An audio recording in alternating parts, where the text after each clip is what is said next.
We've had tech geeks up here. We've had policy wonks. We've had Colin, who combines the best of those worlds.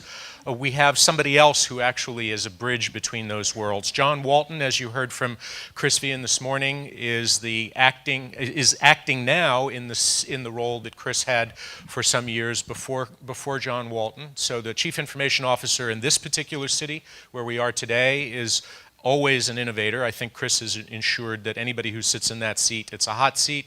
They are chairing the Committee on Information Technology, which brings lots of city agencies together to figure out how they can harness the power of both wired and wireless networks to make the city as well run and as interesting and engaging as it is. And so, John Walton, please give us the secret sauce.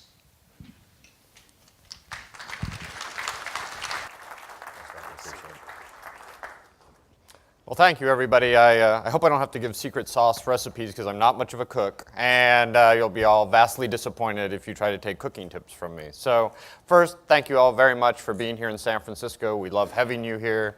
It's great to see such a full room and such an engaged audience about this conversation. I do want to talk a little bit about where we're going in San Francisco. And as Gordon said, this is a bit of a speed dating session, and so as I was sitting there listening to the other presenters and thinking what I wanted to say, what I thought to myself is, if this is speed dating, you really don't want to, as my date today, hear just about me and what we're doing. And so if I do this right, hopefully we can quickly go through my slides, which you can download at your leisure and read this evening when you can't fall asleep. And you can ask me some questions and sort of stump the CIO if we can go through it this fast. So let's just briefly, San Francisco, just to set the stage, some of you live here, some of you are visiting. It's a combination city and county government. This slide is just how it's large, it's complex, it's decentralized, and very dynamic. So it's an exciting place to work. I'm sure you heard from the mayor already. We see ourselves as an area where we could do innovation and cool, new, interesting things because we don't really see that there's any boundaries to it. We view ourselves as innovators and as forward thinkers. So I want to talk just briefly, and I put these slides together from several different presentations because I was thinking to myself, well, what do I want to say about San Francisco? What do I want to say about our innovation journey, our journey to the cloud, and where we're going in city government? And there's a couple themes I wanted to touch on, and so these slides are more less to read and more just to maybe illustrate a few points. One is, why is the cloud important to government? Why is the cloud important in general? I will say, and I was at CloudCon last week in Oracle Open World, and we were talking about this, you know, there's a lot of reasons you go to the cloud. There's drivers for it, there's inhibitors to it, there's ROI to it. You can talk about all these pros and cons about going to the cloud, and there's a lot of reasons and paths you would take to get to the cloud. What I came to the conclusion of last week when I was talking to people, I realized after having given all these, well, we save this much money, and it's this much faster to market, and we have DR now, to me, what it really boiled down to, though, was about access. So as government starts to move its information to the cloud, its systems to the cloud, to systems that are more easily accessible from around the world, from different devices, to me, that's really the game changer. The cloud is great in and of itself. It's fantastic. We all love it. We embrace it. We're using it. But it's really about accessibility. It's taking the old silo systems we had in government that were in closed data centers on closed systems that only 2 experts in the world could access, and if you wanted the information off those systems, you got to print out and you re-entered it into some other system. It's about accessibility. By moving things to the cloud, what we're doing is breaking down a lot of those technical barriers that we traditionally have in government where things are stuck in some secret hole somewhere that you have to go dig out when you want them. So for me, the whole cloud conversation is really about access, which really feeds into my next point about how do you access it. And so just like when we were talking about cloud, and I reflect back when I was going to government conferences 3 or 4 years ago, there's this active conversation about should we go to the cloud? When are we going to go to the cloud? Is the cloud safe? And it's interesting, it's all spilled milk now. Everybody's in the cloud. No one's really, we still talk about security and accessibility, and the vendors are doing a great job working with the feds around FISMA and things like that to make it as secure as possible. But I would submit the cloud is a given. We're there. We're going to continue to go there. We're going to continue to build on that. And the other part of accessibility to me then is the devices. How are we accessing the cloud? And just like 3 or 4 years ago when we were talking about going to the cloud, one of the things that was interesting to me was Well, if you go to the cloud, everyone's going to be on their PCs at home accessing websites to get at this information. Well, with the release of the iPhone a few years ago and Android coming out, it just blew that whole model up. Nobody goes home anymore and sits in front of their computer and types on it. I must have 3 or 4 computers at home that I haven't turned on in a year, because I've got a tablet, I've got a smartphone now, and the idea of actually going up to my office and sitting at my desk and booting up my computer and logging onto a website, there's no way I'm going to do that. I don't have time for that. I don't have an interest in doing that. I'd rather lay in my bed with my BlackBerry, hold it up, and type something, and do my work that way. And that's how, as government, we had to adapt as to how our customers want to access applications in the cloud. So we started changing government and how we did things in our technology departments around the city about how do the citizens want to interact with us. Now we're putting all this stuff in the cloud, data, application, services. We need to be creating those tools where they can easily access it. So we started transforming our workforce, retraining them, retooling our skill sets to focus on mobile application development and really trying to learn about how do we better interact with the citizens if they're not going to be coming to counters, if they're not going to be going to websites or opening their mail and mailing back things to us. How can we better interact with them? So we've started some experiments where we're actually trying to create applications that are tailored around how we provide services to those cities on a mobile platform. So again, it's about access. It's about how we're doing it. So then the other piece that you hear a lot of talk about in government is open data. Why is data important? So we've got the application layer in the cloud now. We've got services in the cloud. We figured out the device piece. We know how people want to access that information. But for me, when I talk about data, data is the building blocks. You need to have the data out there because it's all about content. And I'm a big Amazon user. I love Amazon, have 2 Kindles, can't live without them. But as good as that interface is, and as much as I love the predictive analysis of it telling me what book I want to read next, if they didn't have all the books behind the scenes that I wanted to access or all the movies I want to watch through my Amazon Prime account, it wouldn't matter to me. It's about content. So to me, data is about content.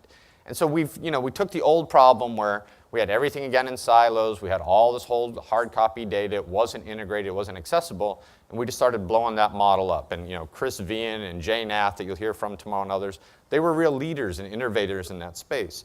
The one thing I learned about that I thought was really interesting, because I come from a hardware, I'm an ex-Unisys guy, sort of, very, old school about how I do things. The thing I found interesting, the thing I learned was not to predefine what's going to happen. People were asking me, I was one of the askers, well, what's going to happen? You're going to put all your data up there, then what's going to happen?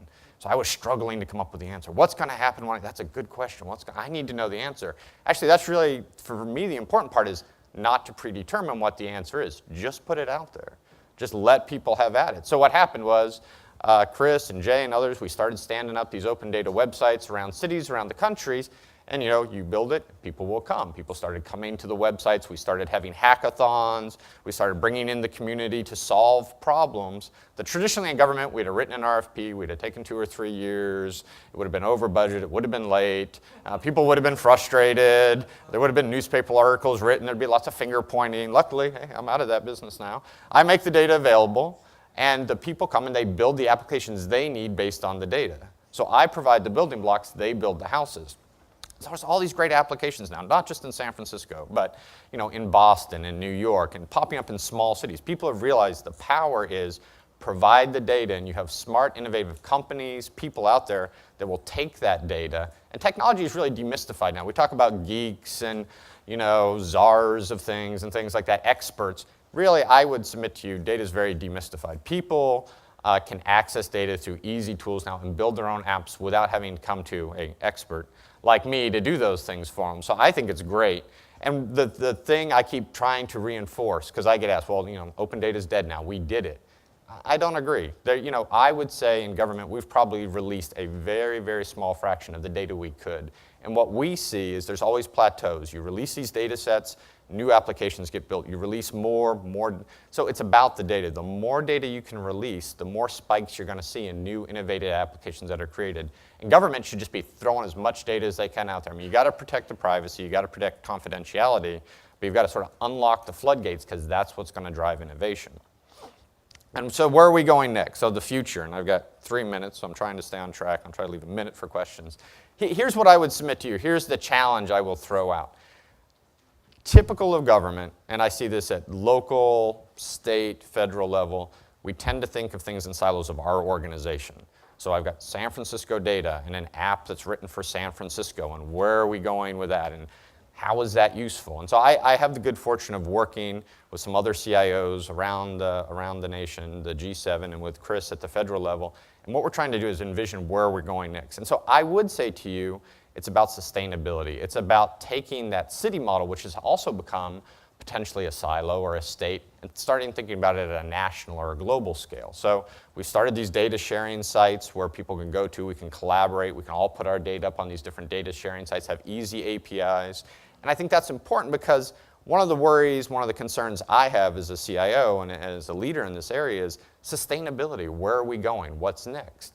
And so one of the things that keeps me awake at night is, what if, there's this great app, Mom Maps, or Nextbus has an app or something like that. And what if at some point somebody comes to me back as a government and says, okay, you need to take that app over because everyone loves it and that company or that person that wrote that app has decided not to support it anymore, but the users want it. Can I do that? I've effectively, and don't say this is being brought, I shouldn't use the word outsourced. I've outsourced my application development. That's a bad word in government. I've outsourced my application development to the public, right? But what happens now is what's the sustainability model? And I would say to you, it's about data sharing. If you can get companies or individuals to develop applications that don't work in just one city or one municipality, but start to work across the nation and the world, they're going to be self-sustaining. And I think that's what we want to create. We don't want to have to be worried about, well, who's going to run it, who's going to own it. We need to create a self-sustaining, perpetuating model. And to me, if you have accessibility through mobile, if you have the data that people want, and you can create this synergy between government, state, local, federal, where the applications work, all across the nation, that's what the goal is. So here's my challenge to the group, and hopefully you guys can come up with a solution to this. This is all great, theoretical. I could show you, 100 slides of great applications people develop, but here's what I want. I was standing listening to some conversations at the break, and I was listening to transportation. And like any Californian, I drive a lot, right? Here's what I want. Google Maps is one of my favorite apps. Why do I love Google Maps? Not because I get lost all the time, because I can do a layer that shows me traffic, right? So I'm driving down the road, and I shouldn't, but I do. I look at my phone. Okay, where's the traffic? Backing up, because I'm coming to a fork in the road, and I have a choice. Am I going to take 101 or 280 today, right? And I look to see the traffic. What I want is that next generation, right? I want Google Maps. Why do I like it? Because it works anywhere in the nation. What do I want? I want a public transportation app. Right? We have 20 public transportation agencies in the Bay Area alone that I know of. I'm sure there's many more. When I travel, and I travel a lot like you do, what I want is two things. One, I want to have an app like Google Maps. I can say, I'm here, I want to go here. I don't want to drive, I'm not from this city. They drive on the wrong side of the road in this country anyhow. I don't trust myself. Just tell me how to get there, right? And it will tell me how to get there. And so that's great, the directional piece. And I know a lot of you are people that deal with the directions. But to me, even the second most important thing is the transactional piece. And that's the thing I really want. I got to tell you all how to get to someplace I can probably figure out on my own. How to pay all these different agencies drives me crazy, right? I've got a Clipper card. I've got a Fast Track. When I go to another city, I got to buy a pass. And then I've got to have exact change. And I've got to have the local currency, right? We all have smart devices. What I want is a single integrated payment transaction system for all public transportations around the nation and world. So no matter where I go, I've got my phone, I boot it up, I've got Bluetooth, I've got RFID, I just walk around and it just auto-deducts from my credit card. I don't have to worry about, do I have the right pass, did I buy a day pass or a one-trip pass? It figures it all out, I can expense it out when I get home. That's all I care about. So if you're gonna do anything, figure out the transactional piece for me. Figure out some way I can travel, and whether it's Hertz or whether it's Muni or whether it's the Metro in DC, that the transaction is taken care of when I figure out how to get from point A to point B. So thank you all very much for the time this morning.